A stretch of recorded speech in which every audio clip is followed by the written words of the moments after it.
The Many Sins of Garuk, an Agemonia story by Pohjola. Listen to my story to tell it, and tell the story to teach it. Deep in the bosom of the snow-bound Vorskal Mountains rest the Valetian city-states, which proudly defy the Ignisaurs, who have conquered much of the coastline. The Boreat who live there withstand the freezing weather better than any creature, save perhaps for the packs of snow togrels they herd.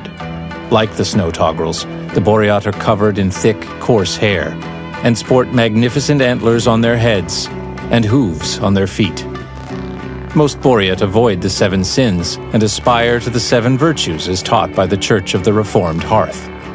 Thou shalt share with others. Thou shalt speak the truth. Thou shalt be just. Thou shalt accept others as they are. Thou shalt be patient. Thou shalt ask only for thy need. Thou shalt be peaceful. Those who best reach these high goals and those who worst deviate from them are tattooed on their face for all Agemonia to see.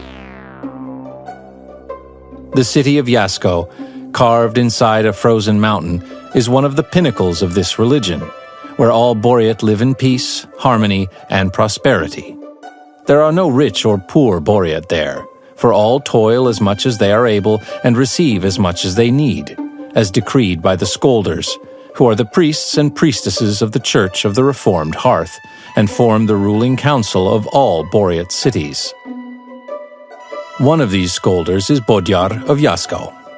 Perhaps her son Garuk would once become a Scolder himself, or a moss farmer like his black-haired papa Jutkov of Vortak, or a traveling merchant like Glavoc of Nowhere, a friend of the family who visits several times a year. Perhaps he would become one of the cryomancers who channel Agemonia's natural magic to heal and direct ice and snow. His papa had wanted to be a cryomancer when he was younger, but the Scolders had chosen another line of work for him. Still, sometimes papa amused young Garuk by concentrating the water in the air into ice toys, or healed his wounds by cooling his blood. No, such would not be Garuk's destiny, and it all started with a piece of black bread, a savory Boreat staple baked with moss flour. One loaf of the bread was said to be enough to feed someone through the whole winter, both because it stored well and because it was so nutritious. To Garuk's knowledge, that saying had not been put to the test for centuries. He was a diligent student who learnt all the commandments by heart, who studied reading and writing, and who performed his domestic tasks dutifully. His hair was brown and long, and his hoofs strong. His polite manners and innocent humor charmed children and adults alike. Everyone was sure this youth would become something special. They were both right and wrong at the same time. One harsh winter evening, Glavoc of Nowhere had again arrived in Yasco, on the Eternal, the great monorail which connects Yasco to the north and south. He had delivered his cargo containers full of dried fish and flour to the city warehouses, where the stevedores would unload them and then load them again with rune silver and vevac, a hard cheese made of snow togrel milk. While Glavoc's guards unwound at the church public house, where they received their portions of food and drink, he visited his friends Bodjar and Jutkov, and their adolescent son, Garuk. All the houses in Yasco were carved into the stone, typically one on top of another, forming tall pillars of apartments. Many of them were meager in size, but as Bodjar was a Scolder, it was deemed she needed space for hosting meetings and guests. One could say they lived more comfortably than others, but no one would accuse them of selfishness. They ate a modest meal of black bread and vevac, washed down with mountain beer, and then relaxed, telling stories by the hearth. The Boreat takes storytelling very seriously, and their stories always start the same way. Garuk loved listening to stories. He felt they could take him to faraway places and times, and he could live 1,000 lives if he just heard enough stories. Glavoc's short brown hair made him look bigger than he was, and his eyes twinkled like cinders in the ash as he sat by the fire. "Listen to my story to tell it," Glavoc said. "and tell the story to teach it. Before the Boreat lived in Agemonia, there lived a people in Agemonia called the Ancients.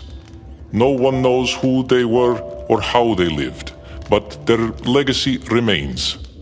From the ocean floor to the highest mountain peak, from the scorching Megian desert to the lush rainforests of the west, ruins of ages-old constructions speak of their deeds.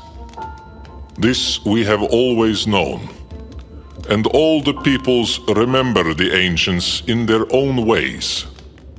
Some of their magicanisms, such as the Eternal, still help us today. But while the warlocks of the Council of Eight tell us that many of the ruins had once been devices of the ancients, they have not been able to make any of them function. But now, all of a sudden, they are powered up all on their own. Young Garuk gasped at this piece of surprising news. Glavoc grinned as he saw the effect his story had had on his audience. "'Tis true, and I have seen it with mine own eyes," Glavoc continued. "They hum with a low sound, like the noise of a distant avalanche, and glow azure as the aurora. Some of them are self-watering gardens, or teleporters, or even weapons. But for most of them, no one knows their true use, and more of them are powering up every day. Some even fear the end of all Agemonia." "Well," said Garuk's mama Bodjar calmly. She was a kind woman with pale hair, long branching antlers and blue eyes. "the church does not believe Agemonia is ending. If anything, this could be a good sign, indicating the return of the ancients." "Ours is not the only faith that teaches so," Glavoc said. "For in the West there is a new religion, the cult of the Fifth Eye, who collects these devices of the ancients and studies them." What is the fifth eye? "No one knows," said Glavoc, and took a sip of black beer. "You have listened to my story, and now you can tell it to teach it." That was the traditional ending to all Boreat stories. They sat together for a long time until it was Mama's turn to tell a story, followed by Papa's. They talked about the church and the city, about heroic deeds of Veliuk the Old, exchanged news and gossip, discussed how well Garuk was doing at school, and joked about Glavoc finding a partner and settling down. Garuk fell asleep by the fire, listening to the soft murmur of the adults' voices. In the morning, he woke up in his own bed, wondering how he had got there. The next day, the grown-ups went to work and Garuk to school, and then they dined together again. Glavoc asked for more bread and said he was hungry, but Mama told him they had all had as much as they needed, and they should not squander food. "But I remain hungry," Glavoc said.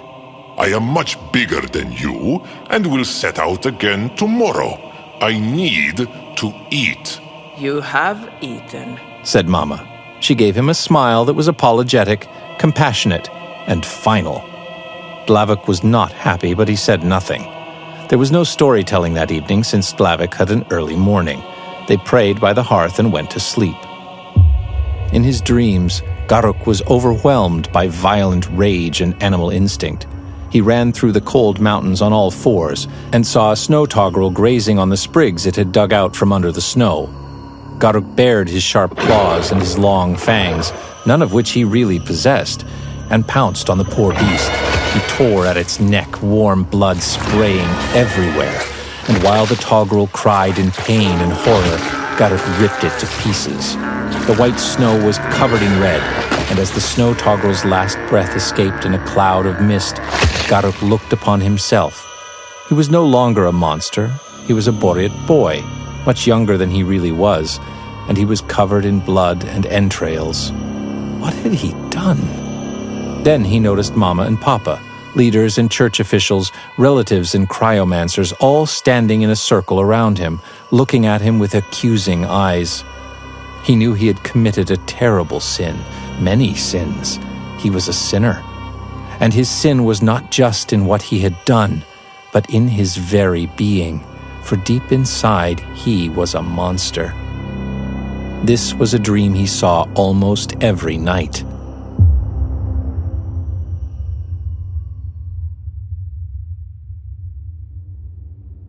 Garuk woke up to the sound of his papa shouting. You are a thief, an abomination, a sinner! Garuk got out of bed, his thick hair protecting him from the freezing cold of the Valetian nights. His hooves clicked on the stone floor as he walked to the kitchen where Papa and Glavoc were arguing. It is just a piece of black bread, yelled Glavoc defensively, still holding the half-eaten loaf in his hand. You were given according to your need! Papa yelled angrily, his long dark hair making him look as if a shadow had engulfed him.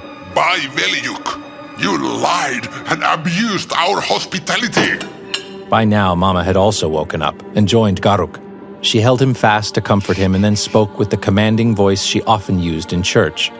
The fire in the hearth had already died, but the embers sprung to life as she spoke and glowed with great intensity. Glavoc of nowhere, she boomed. You are accused of the sin of greed. Come dawn, you will be judged under the auspices of the Church of the Reformed Hearth. Now, submit to be restrained. Seeing he was outnumbered and caught in the act, Glavoc defiantly stuffed the black bread in his mouth and then put his arms forward. Yutkov tied a rope around them, and Mama told Garuk to run to the church to fetch some guards. It was scary to run through the cold, dark streets alone, but Garuk steeled himself to the task.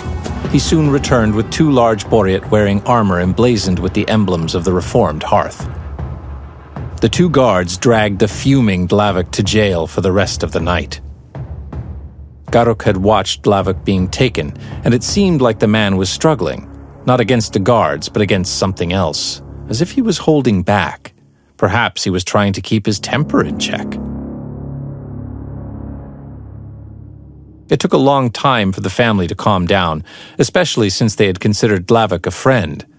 Even after most had gone back to sleep, Garuk could faintly hear Mama and Papa arguing about something, but could not make out the words. The next morning in Peace Square, Yasco's central cavern, Glavoc was to be sentenced. Many of the citizens had come early to see the trial. Mama and several other scolders passed sentence, standing beneath a huge statue of Veliuk the Old. Glavoc of Nowhere was judged guilty of the sin of greed. A venerable old scolder and his 2 apprentices, both middle-aged scolders, approached the culprit who was still held in place by the guards. One of the younger scolders opened a casket of rune-silver knives and needles and void-bloom inks, and the oldest took one of the knives. He shaved Glavoc's facial hair from where the tattoo would be made. The old scolder then dipped one of the needles in the ink and began tattooing Glavoc's face. Glavoc flinched in pain, but clenched his teeth and managed not to scream out loud. The process took a good hour, and many onlookers had to leave to go to work or school, but Garuk stayed there with his papa. When the old scolder was finished, the tattoo of greed was inked on Glavoc's face. It was one of the 7 sins of the Church of the Reformed Hearth. After the tattooing, the scolders exiled Glavoc from Yasco, forbidding him from ever returning. The guards escorted him out of Peace Square and toward the Eternal Station as he held his still hurting face. I wanted you to see this, said Papa to Garuk, so that you would always remember the fate of criminals. You are a good boy, Garuk, and I want you to stay that way. I will, Papa, Garuk replied. Afterwards, Papa had to go to the moss farm and Garuk had to go to school. They said their goodbyes. Mama left the square with the other scolders. Many of the other kids had seen the trial and the punishment, and it was all everyone talked about. His schoolmates were aware that Garuk's family knew Glavoc and wanted to ask him all sorts of questions, but Garuk felt ashamed for knowing a sinner like that and did not want to talk. The principal of the school was an old female scolder from an order dedicated to teaching, her antlers tall and thin, her hair long and white. Before the school day was over, she took Garuk aside and told him to go home to meet his mama. The streets were nearly empty since most people were at work or school, The huts, houses, and apartment buildings carved inside the mountain were everywhere with winding roads and undulating staircases connecting them. There were several churches of the Reformed Hearth in the city, as well as the offices of the Circle of Eight and the Amethyst Order, statues of Velyuk the Old, some embassies, shops, an amphitheater, schools, factories, restaurants, warehouses, rune silver smelters, and forges, and the Eternal Station. A foreigner would have wondered at the lack of palaces, but Garuk had never even seen one. They were the stuff of legends. When he got home, he saw his mama sitting slumped by the fire. She raised her head, and Garuk could immediately see her blonde facial hair was wet with tears. Mama, what's wrong? Garuk asked, rushing to her. Listen to my story to tell it, She managed to say through sobs. and tell the story to teach it. Most peoples on Agemonia were created by Ayun, the powerful force of good. But not us. We Boreot were created by the Ajax, an evil power which also created the demons of the breach. We were born monsters. Mama, what are you talking about? Garuk asked, but she continued. Our eyes glowed crimson as we ate the flesh of other creatures, tearing at them with our deadly fangs and claws. We were monsters. Garuk's dream imagery flashed in his head. But the ancients, the chosen of Ayun, saved us from that fate and made us the good Boreot you see today.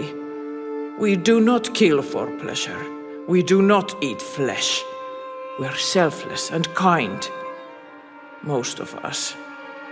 There is a terrible affliction which appears very rarely.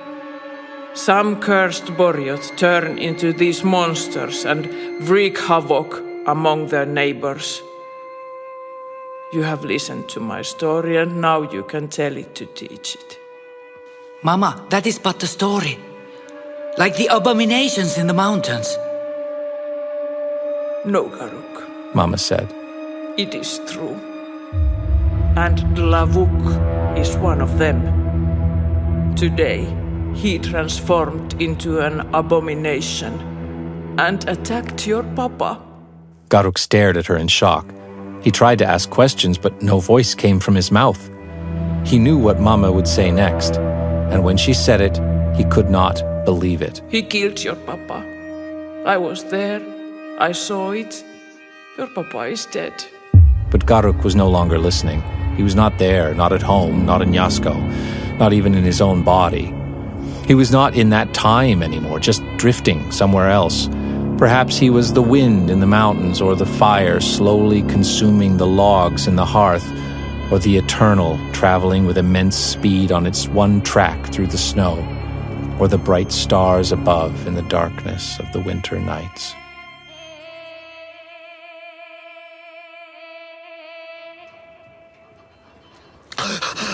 Something was holding Garuk's arms wide. He could not move them, no matter how hard he pulled.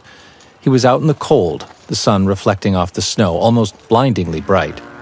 Something warmed his side. People were talking around him. He could taste blood in his mouth. His sides were hurting. Hey, he's coming too. Spoke a gruff alien voice, like nothing Garuk had ever heard before. Hello, young man. Said Glavoc smoothly, whom he could now see standing right in front of him. Glavoc was bandaged in several places. You thought you could kill me? Garuk had no idea what was going on, but apparently Glavoc could tell because he continued. Let me clue you in.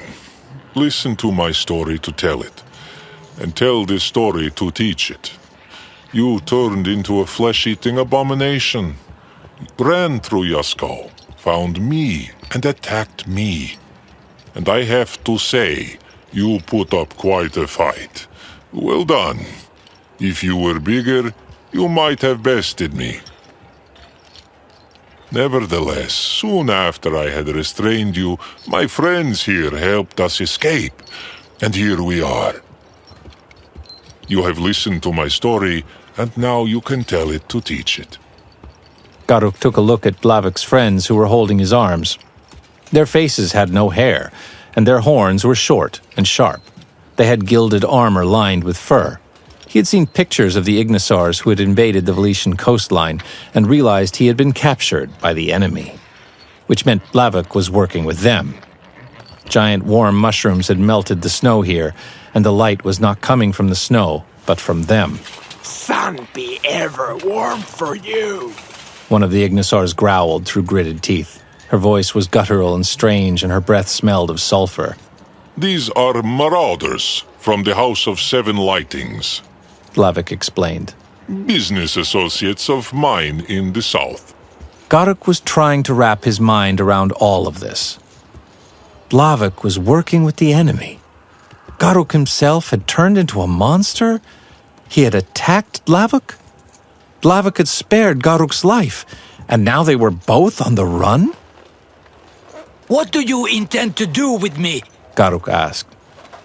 Well, you cannot go back. Why not come with me? Glavoc, you killed my papa! You should return to Yasco and face the punishment for your crimes! One tattoo is enough, thank you very much. Glavoc said. Besides, you are not really responsible for what happens when you have changed, as you well know. No, I do not! This is all new to me!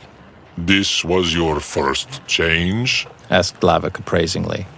Yes! Then I have much to teach you. By Veliok, you should be tattooed and working in a penal colony! Many things should be different in this world. Glavoc said.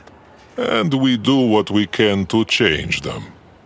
But since you already tried to kill me, I would say you should face the same punishment. But you are an abomination! Then so are you. Glavoc nodded at the Ignisars, who released their grasp of Garuk's hairy arms. He looked around and realized he was many miles from Yasco at a place called The Shining, where giant mushrooms radiated warmth and light, even at night. This part of the mountainside was deserted while most others were filled with mines or moss farms. But he knew a snowship route ran somewhere nearby, and he could probably find his way home. If he ran, he could easily lose the Ignisars who were unaccustomed to the snow.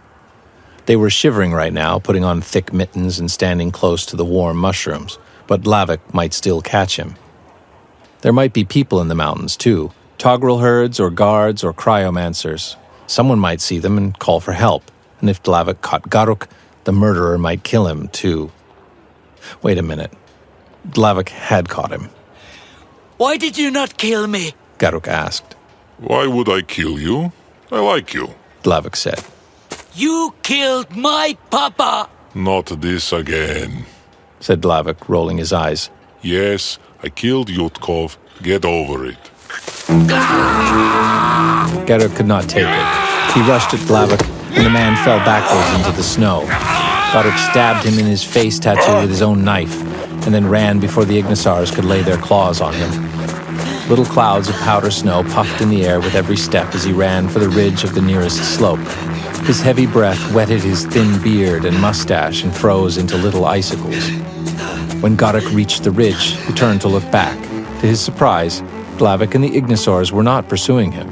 Glavoc was holding his wounded face, and the others were calmly putting on robes of azure and yellow. Garuk ran down the slope to a snowy valley in which he found a path that led between some ridges to another valley, where he happened upon one of the pillars on which the Eternal's monorail rested. There was slightly less snow under the track, and he followed it home. The mouth was the main gateway to the city, and guards were posted on both sides of it. Outside the mouth were avalanche walls, both physical and cryomantic, and tents where nomads lived when they visited Yasco. Some had brought their snow togrels with them. Welcome to Yasco, said one of the guards. State your name and purpose here. I am Garuk of Yasco, son of the Skolder Bodyar of Yasco, and I am a citizen here. This was a routine exchange, and the guards should have let him in without delay. Instead, the guards looked at each other, and one of them ran inside. The others told Garuk to wait there. He did, and soon more guards ran out to join them. They surrounded Garuk and pointed at him with their spears. Garuk of Yasco, you are accused of being an abomination. Come dawn, you will be judged under the auspices of the Church of the Reformed Hearth. Submit to be restrained. He did so, and the guards escorted him to a cell. It was a small, cold hole cut into the side of the mountain. Someone had scratched the symbol of the Reformed Hearth into one of the stone walls. As Garuk sat on the cold cell floor clutching his knees, he tried to understand what was happening. What was his crime? Being the way he was? Being different? He had not asked to be that way. He was not even sure he was an abomination. He had had dreams of being a beast, sure, and Glavoc had told him he was, but maybe he had lied, and the guards had believed Glavoc for some reason? Perhaps they were bribed by the Ignisars. The bottom line was, Garuk could not be an abomination. He was the son of a scolder, after all. A good student. He had lived his life following the 7 virtues and had never sinned. No, it simply was not true. He was normal. The night was dark and freezing, and Garuk kept drifting in and out of sleep. Every time he closed his eyes, he saw himself transformed into the abomination, and when he opened his eyes, he could not be sure what he was, as everything was pitch black. When dawn finally came, the guards took him to Peace Square where the scolders were waiting for him, among them his mama. As Mama looked at Garuk, her face exhibited feelings of judgment, pity, remorse, and guilt. She hesitated, but eventually approached Garuk. Oh, Veljak Mama, you have to help me. Garuk said. I am not an abomination, and I know Glavoc was working with Ignisors as a spy. Mama hushed him. Glavoc was a loyal friend when he was younger. He and I... She was going to say something, but then stopped herself. Anyway, something changed in him. I never understood what it was until I saw him turn into the monster. But I am no monster. Oh, I wish it were so, Garuk, my son. None of us wished for this to happen, nor could have predicted it. Have you tried not changing? Tried to hold it in? Have you tried to not be an abomination? I do not know what is causing it, nor how to stop it. I am sorry, my son. You should have killed Glavoc when you had the chance. Go in peace, she said, which was the customary farewell. Mama turned her back and joined the other scolders. She then spoke with a voice loud enough for all to hear. Garuk of Yasco, she bellowed. You stand accused of being an abomination. Several witnesses have seen you change. Unlike most changed, you have not committed the sin of violence. Not yet. Nevertheless, you are an abomination in the eyes of the Church, and will be tattooed as such. Thereafter you will spend your life in exile. From henceforth you will bear the name Garuk the Cursed, and you must leave Yasco immediately after the tattooing. So has it been decreed under the auspices of the Church of the Reformed Hearth. After passing sentence, Mama looked him straight in the eye, her eyes cold as if their fire had gone out. There was no pity anymore, only judgment. Then Garuk saw a solitary tear fall down her unmoving face. The old scolder moved in to tattoo his face. It hurt, but not as much as his own mama passing the sentence. The guards did not let him go home to pack his belongings. Instead, he was given a bag with black bread and vevek and a flask of mountain beer and shoved out of the mouth of the city. A cruel north wind blew snow in his eyes, but eased the throbbing on his forehead a little. Garuk had no idea where he would go, no idea what to do, no idea but one. He must confront Glavoc and kill him. But where could Garuk find Glavoc? Was the abominable murderer still here, or at the Shining? He had also been banished from Yasco, and as he was traveling with Ignisars, he would probably have gone to the south. The Eternal ran from north to south, but Yasco was certainly the largest of the stops on its way. Perhaps they managed to disguise themselves and catch a ride to Shuvak by the Cube, the end station, or perhaps they drove sleds pulled by snow togrels, or had a snow ship or some magical means of transport. Garuk the Cursed had no such possibilities. He began walking south under the tracks of the Eternal. There was slightly less snow there, and at least you could be sure there was sturdy rock under the snow. There were even paths for most of the way, as nomads used the same route to herd their snow togrels. He walked, and he walked. When the tracks entered a tunnel, he walked in the dark and cramped tunnel. When they went past a moss farm, he tried to avoid the farmer's eyes and kept walking. When they crossed a valley on tall pillars, he descended into the vale and climbed the slope up the other side. When the Eternal whooshed above him, he shielded his ears with his hands, and he felt its draft deep in his bones from the small cloud of cold air and snow that followed the Eternal wherever it went.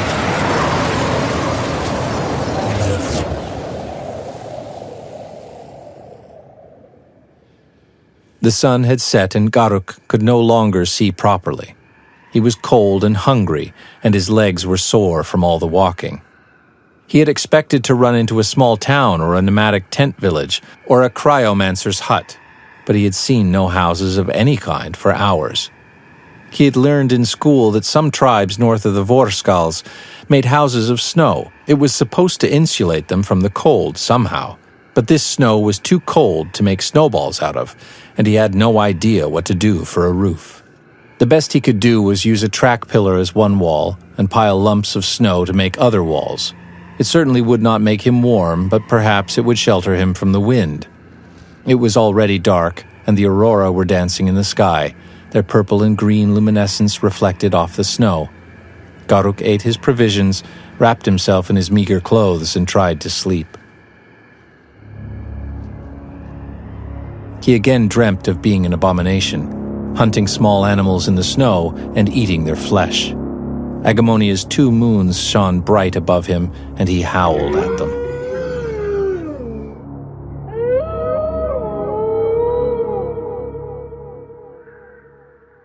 When he awoke, he was cold but not hungry. The snow walls of his little fortress had been broken, and there was a peculiar rusty smell, almost like blood. Was he bleeding? Not really, but there was blood in his hands, just not his own. And more in his whiskers, oh, Velyuk. He looked around and saw huge hoofprints in the snow as if a ravenous monster had broken out of the snow hut and run around the hills. So it was true. He was an abomination. He truly deserved to be an outcast, alone forever. He must have hunted for food while changed. Eating flesh was wrong, of course, but it did keep the hunger away. He realized he was veering further and further away from the wisdom of Velyuk the Old and the Church of the Reformed Hearth. But what did it matter? No matter what kind of life he lived, he would be an abomination forever.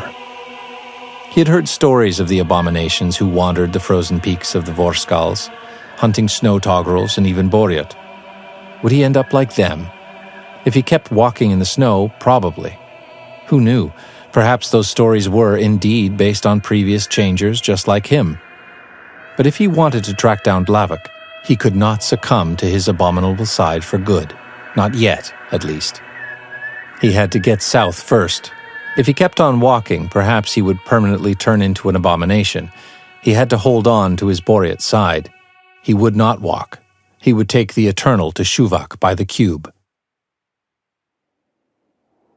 The Eternal ran every morning from north to south, and back north every afternoon from Shuvak by the Cube via Yasco. It moved at immense speeds, but slowed down a little at turns. Garuk had climbed on top of a fell, where the monorail track was almost level with the ground before it made a turn to go around a taller mountain. He should be able to jump on board between the train cars. The pale winter sun shone low from behind him as he watched the nearing train. It was bright red and was followed by a white cloud of snow. Garuk had to estimate the width of the cars so that he could stand right next to the Eternal without being hit by it. When the train slowed for the turn, he sought for a place to jump on. Then he saw one of the cargo cars at a side door that was slightly ajar. He had no time to ponder. Instead, he leapt at the door and managed to grab a handle. The fast-moving train jerked him to the side, and suddenly Garuk was dangling from its roof off the side of a mountain, going at horrible speed and holding on for dear life. Oh, Veljuk! His grip was slipping, and certain death awaited him below. That was when the door slid open, and friendly hands pulled him inside the cargo wagon. Garuk climbed in and lay on the floor, panting. Crates of Vevik and ice were stacked on top of each other in the cargo car. A small nomad woman was there, too, strange amulets hanging from her antlers, and a face tattooed with several sins. It was she who had helped Garuk in. I wish you peace, she said. I come in peace. Garuk replied when he had caught his breath. First time, She said, smiling. That is what I thought. The best place to jump on board is near the stations. Out here, the Eternal runs much too fast. But a young man like you should be able to get a ticket. No problem. I was exiled. He admitted. Ah, yes. I see your tattoo. She said. I would hide it from now on if I were you. Boreat antlers did not easily allow the wearing of hoods. They were too big for that. But Garuk started to rip pieces of cloth in the car and to find some way to cover his forehead. I do not recognize your tattoo. Perhaps you do not believe in the teachings of Veljuk the Old. Perhaps you are one of them demon worshippers. Or you follow the teachings of the Orthodox Hearth, or that new Western religion who venerates the ruins of the ancients. Or maybe you simply lost your religion altogether. I believe in the Reformed Hearth. Garuk told her. It matters little to me. She said. But since you are in exile, you had better find a way to support yourself. Shuvak by the Cube is a small town, and you cannot hide in there. Velek is the biggest Boreat city, and nobody will look twice at a stranger, tattooed or not. I am looking for Glavoc of Nowhere. Do you know him? I do not. He was traveling with some Ignisor soldiers. Out here? That is surprising. They rarely venture outside of the occupied territories. So I will not find them in Velek. Probably not. You will need to make your way all the way to the southern coast. To Korskov. Or Sholek. Maybe Portakura. Shuvak by the Cube was the end station, and that was where they had to get off. A small midway town that had sprung up around the strange floating cube which was the Eternal's true end station. The meaning of the massive cube was lost in time, but everyone in Shuvak said it was made by the ancients. The shimmering white cube rotated slowly around its axis and quietly hummed. The woman, Luktar Avortak, told Garuk to go in peace and went about her way. Garuk, his face hidden, was left in the strange town all alone. Stevedores unloaded cargo from the Eternal and then transported it to the local warehouses or to the snow ships and caravans going to Velek. Garuk approached the caravans that consisted of dozens of snow togrels, each pulling a sled. He asked the caravan master if he could travel with them for free, but could not think of a reason why the church might need that. The caravan master wanted to see his face, but he refused. Since Garuk had no skills either, the caravan master denied his request. Garuk would have to stay in Shuvak by the Cube or make the walk on his own. That evening he was so hungry he stole a piece of black bread from a bakery. As he was munching on the mossy goodness in a back alley, he realized this was exactly the crime Glavoc had committed, the sin of greed. That had started this whole thing. He broke into an empty warehouse and slept there. Blessedly, he had no dreams that night. He realized he had to get a job, but since he knew no scolders, there was no one to explain why he needed one. There was a small, black, bird-like creature living in Shuvak whom Garuk assumed was a Quothian. He had heard of them, but he had never met one. Perhaps she would not be bound by the laws of the church. Greetings to the living, The Quothian crowed. I wish you peace. Garuk replied. I am looking for work. No offense, but you're not the biggest Boreat I've seen. She said. Can you carry heavy bags and protect me in a fight? Of course. Garuk lied. Another sin. The name is Pilvi. I can't pay you much. I will settle for food and lodging. Garuk said. Pilvi agreed to give Garuk work.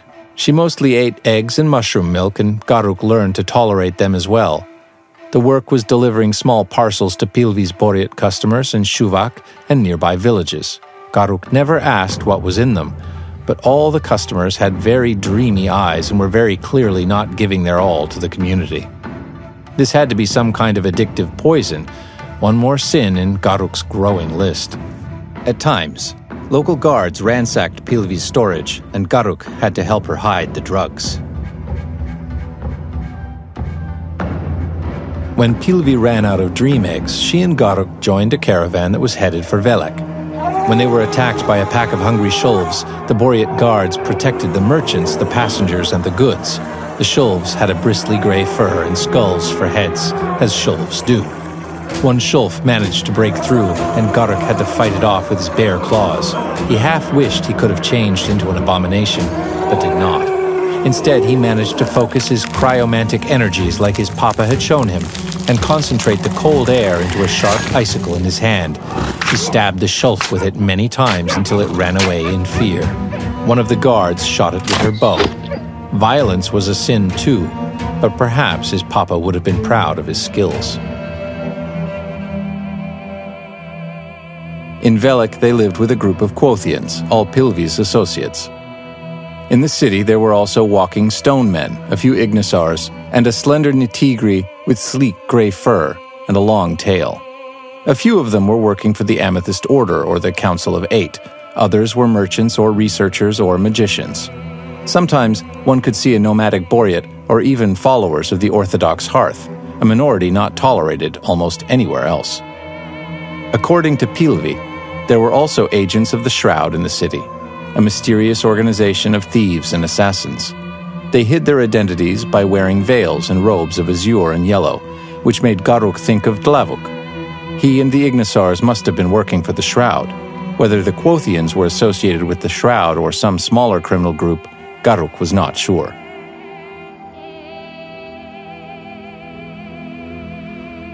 Yasco was a big city, but Velek was something else. The cold metropolis was named after Veljuk the Old himself. It was built in and on top of several mountains, connected by tunnels and bridges, with magnificent churches, squares, museums, libraries, towers, and colleges. Velek was firmly protected from Ignisar invaders by cryomancy. But in the diplomatic quarter, there were embassies of the Magian Empire along with Benem, Jibul, and the other major powers of Agemonia. By day, the city was illuminated with mirrors and sunlight, by night with colorful Agura lamps that hung almost everywhere. Moon silver was mined in the mountains and smelted and forged into bars of rune silver at Yasco, as well as several other places. The bars were then transported here to Velek, where they were forged into fine ornaments, weapons, and armor, the most durable and expensive in all of Agemonia, and only made by Boreat. Rune silver weaponry was only given to the Boreat soldiers the church considered most in need of them, of course. While most of Velek's economy was based on the edicts of the church, each citizen getting what they need and giving what they were able, the foreigners also sold strange goods not available elsewhere in Valicia. Quothian silk, Magian gold, papyrus and cactus wine, carved Agurian stone goblets, Patangan castanets, and Benemite herbs and cookies. The Amethyst Order operated stores for jewelry. The wealthy could dine in Patangan or Benemite restaurants or drink in Nitigri brothels. Garuk had no foreign money to buy any of these foreign luxuries, but over the months and years he spent in the underworld of Velek, he managed to steal most of them at one point or another. He learned how to survive, how to operate with criminals, and how to keep his Quothian employers happy. Sometimes he would escort Pilvi or the others to Shuvak or some other town to sell dream eggs, and they would spend some weeks there before returning. Fights occasionally broke out with guards or other drug gangs or beasts, but Garuk always managed to protect Pilvi. One day they were traveling the road to the west of Velik on their way to pick up a shipment from Heartwood. They came upon a burning snowship. Its sails were on fire and the sounds of battle could be heard on the deck. Near the mast was a pulsating hole in the sky, and from the darkness on the other side, winged creatures flew out, some landing on the ship. Pilvi warned their group to stay clear, but the creatures noticed them and jumped off the ship, their feet melting the snow into vapor. The monsters had a varying collection of tentacles, horns, spikes, mandibles, and claws. The Quothians tried to tame the horrible creatures or perform some kind of scary death magic, but it was not enough. Garuk realized he could not beat them without help, so he forced himself to turn into the abomination. He ripped the monsters to little pieces and feasted on their leathery wings and fleshy mandibles. When he came to, he had been bound in a sled by the Quothians. He was covered in blood and entrails. This time, however, he could remember most of what he had done as an abomination. What the wild egg was that? Asked Pilvi, who sat wrapped in furs in a small sled next to his. There is something I have not told you, Garuk admitted. He had changed a few times in Velik, but never when anyone had seen him. I thought I smelled Ajax around you. I just thought you were secretly smoking blood powder. But you have a magical power, Pilvi said and shrugged. You just need to learn to control it. She was not afraid or disgusted. Please do not tell the Boreat, Garuk pleaded. Why? They think I am an Ajax demon. Dark is the faith of all who bargain with demons. But you, Boreat, have always been too scared of them. I just saw you take on a whole group of demons. And with enough power, demons can be controlled and sent back to the Shadowlands. Some people are born with gifts they can only truly know when they kill the mother from whom they inherited it. My mama is not an abomination, said Garuk. And I cannot control my changes. Then we must have been very lucky, smirked Pilvi. Garuk realized she was right. He had controlled it, or willed it to happen at least. And he remembered some of it. He had lost control eventually and had not been able to turn back, but he had decided to change, and he had changed. What had Glavoc told him years ago? That he could teach him? Was this what he had meant? Pilvi had also said something about killing his mama. For Quothians, males had no value, but what if he had inherited the changing from his papa or his papa's parents? They were all dead now. He could not ask about them nor kill them, even if he wanted to. That path was closed forever. 2 days later, a group of Boreat ambushed him in the street. Some of them had the sin of violence tattooed on their face. Others bore the emblems of church guards or were employed by the Amethyst Order. All of them were muscular and armed. I wish you peace, one of them said as he purposely bumped into Garuk. I come in peace, Garuk replied as he tried to back off. We are looking for an abomination, said another one. Show your forehead, demanded a third. Garuk pulled his head covering lower as he looked for a way out. The road was lined with tall buildings on all sides. There were more ruffians approaching from behind him. There was a stained glass window near him leading to an apartment, and he jumped through it. A Boreat child screamed in horror as shards of colored glass flew around the room. As Garuk ran through the apartment to the door, some of the ruffians climbed in through the window. One of them stopped to console the child while the others ran after him. Garuk made it to the door and opened it, only to find a Boreat soldier there with a raised club. That was the last thing he remembered.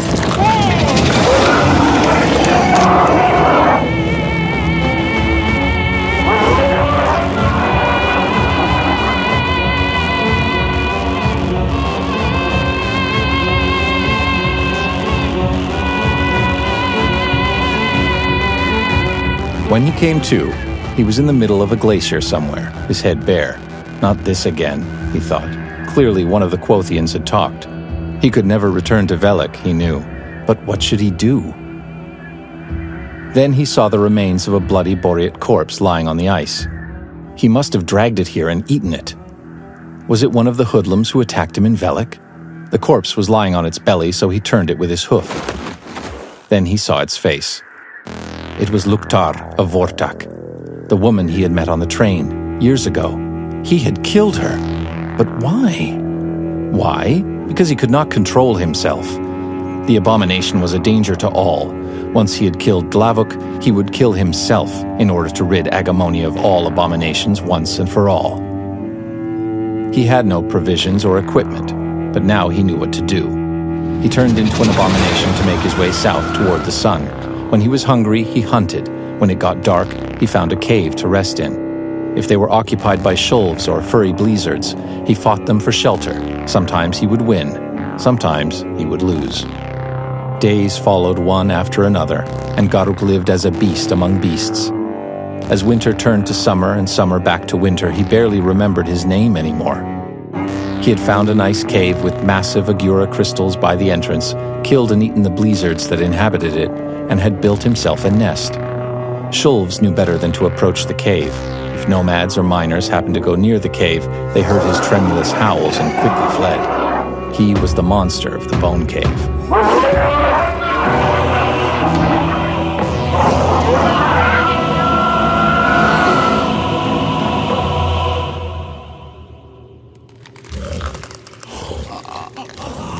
One night he was eating the flesh on a still withering Boreat soldier.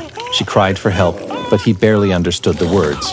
But when his claws accidentally pulled out a piece of azure and yellow veil, he remembered something. The shroud. Glavoc. It all came back to him.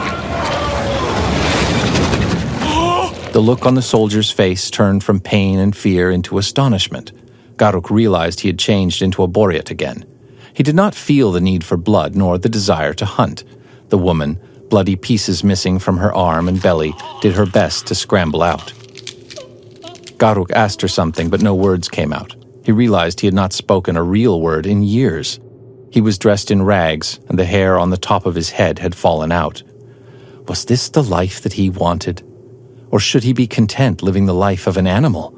To retire in a cave and howl with the Shulvs? I wish you peace, the soldier said weakly. I come in peace. Garuk growled, pieces of her skin still stuck in his teeth. The soldier moved slowly toward the exit. Glavoc, Garuk said. What? Glavoc of nowhere. Do you know him? He's in the shroud, like you. The woman looked at him, bewildered. We do not make introductions. He has the sin of greed tattooed on his face. And he has a scar. Here. Garuk drew a finger across his face. I have seen him in the south. The woman was almost at the cave door. In Gorsko. Gorsko was a city in the Ignisaur-occupied part of Valicia. Garuk remembered. He paid no attention to the wounded soldier as she fled his cave. Garuk remembered his mission again, to rid Agemonia of abominations. Glavoc would be the first. He would hunt him down, and then all the other abominations. Garuk started to lope on all fours to what he thought might be the south. Then he remembered he was a Boreat, and stood up to walk only on his hoofs. It was difficult at first, but slowly it came back to him. He walked until he saw an abandoned moonsilver mine, and spent the night inside it. An old road led to the mine, and he followed it until he found a bigger road, one where caravans traveled. He would not approach other Boreat, not yet, but he found a group of travelers and stalked them, hidden by the forest of giant mushrooms. The mushrooms were warm, and there was no snow there. Here and there was also hay, flowers, and even trees. At night, Garuk would sneak into the travelers' camp and steal some food, and then return to the mushroom forest. He had gotten used to much colder weather, and had no problem sleeping outside. After a few days of travel, he climbed a fungal hill and saw something strange. The land gave way, and there was only water. Sunlight glistened off the waves. He saw something else, too. Boreat soldiers were guarding the street and the mushroom forests on both sides. And behind them on the street, just beyond arrow reach, Ignisar soldiers in gilded armor stood guard. Approaching on the road meant being subject to searching and questioning, and possibly imprisonment by either group. Garuk kept to the shade of the mushrooms and managed to sneak past the Boreat soldiers at night, and then ambush one of the Magian patrols. He turned into an abomination and killed them all. Whether it was a sin or not, he no longer cared. Their blue blood tasted sweeter than red Boreat blood.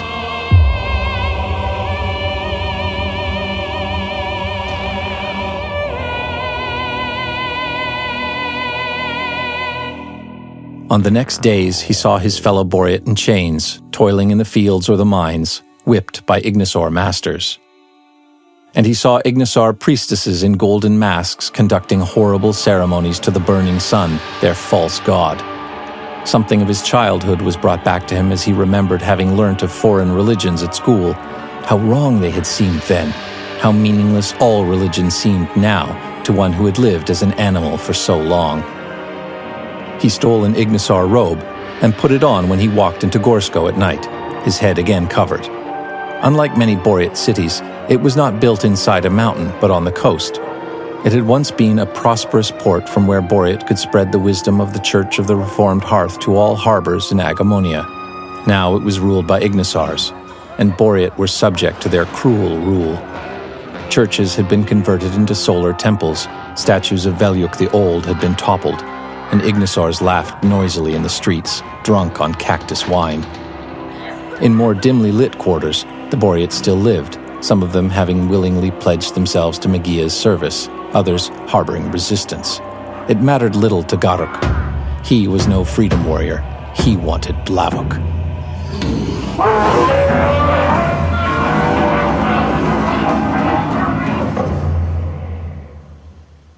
Garuk had figured out Glavoc was a member of the Shroud, and asking around lowlives, both Boreat and Ignisar, he soon found out where one should definitely not go. At the harbor there was a tavern called the Shade and Snow, which the Shroud kept as their headquarters. The crime gang seemed to have some sort of truce with the Magians, and they kept out of each other's ways.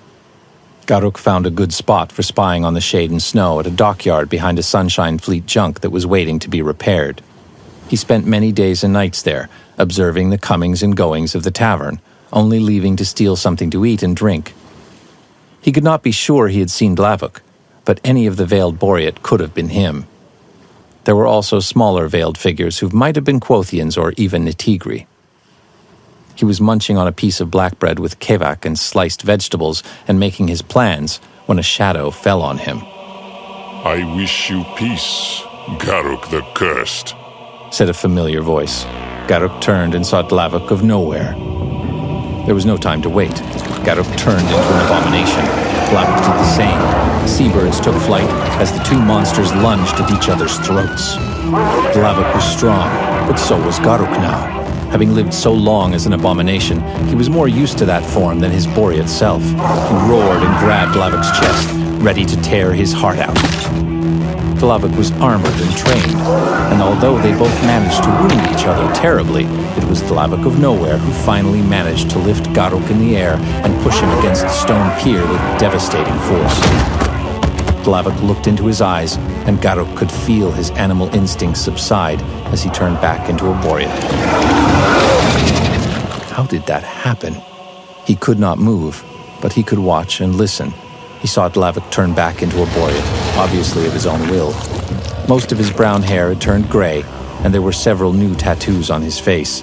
The scar from where young Garuk had stabbed him still showed between the tattoos. Come with me to Benem, Garuk, Glavoc said. Our course cannot be removed, but it can be controlled. I will teach you. You are a monster, Garuk managed to growl. That is certainly what Bodyar and Yutkov thought, Glavoc said. That was why I had to kill Yutkov, but I do not wish to kill you. I would rather you become like me. Never! replied Garuk, struggling to get free. You think I killed your papa? Glavoc continued. I did not. Not your real papa. And you wonder why I kept visiting your family year after year? And you wonder where you inherited your curse? What was Glavoc telling him? It was a lie. It had to be. He would not be the child of a murderer, of an abomination. Think about it, Glavoc said. You do not even look like Yutkov. No, was all Garuk managed to say. We are abominations, my son. But it is not a curse. It is a blessing. The church is too blind to see it. We are stronger and fiercer than any other Boreat, and we have immense magic at our hands. There are others like us out there, too. Sail with me to Benem. We will learn control and gain power there. If we joined forces, why, we could even throw out the invaders and bring in a new age of freedom for all Boreat. We would no longer be called abominations, but the first of a new breed, the ruling class. By Velyuk, thought Garuk. Glavoc really thought he was better than all the other Boreat because of his curse. you are mad. Garuk said. I would rather die than see you become ruler. I am sad to hear this, my son. Glavoc said. He turned into an abomination again, beat Garuk senseless, and threw his corpse into the cold water. Sinking to the bottom, Garuk could not breathe and could barely even move. What kind of papa would kill his own son? Focusing his anger, he managed to concentrate enough that he could make the water colder and create a patch of ice under himself. The ice floated to the surface, taking him with it. He paddled the ice raft to a pier and climbed onto it, where he spewed blood and salt water and gasped for air. Wet and weak, Garuk disguised himself and skulked into the shadows before anyone would see him. Perhaps some already had. He did not want to be exiled again, although perhaps Ignisars would not care. He had not thought of his parents for years, only that he would need to avenge his papa. No matter what Glavoc said, he was not his papa. But if he was, killing him might let Garuk control his changes. Was that why Mama had wished he had killed Glavoc? The next morning, he went to the harbor and found a Benemite sailing ship in need of a strong deckhand. They were transporting furs and rune silver to a faraway city called Ambergate. Garuk had never known the sea before, but with the salty wind in his coarse beard, he was one step closer to Benem, and once again tracking down Glavoc, and this time, killing him. You have listened to my story, and now you can tell it to teach it.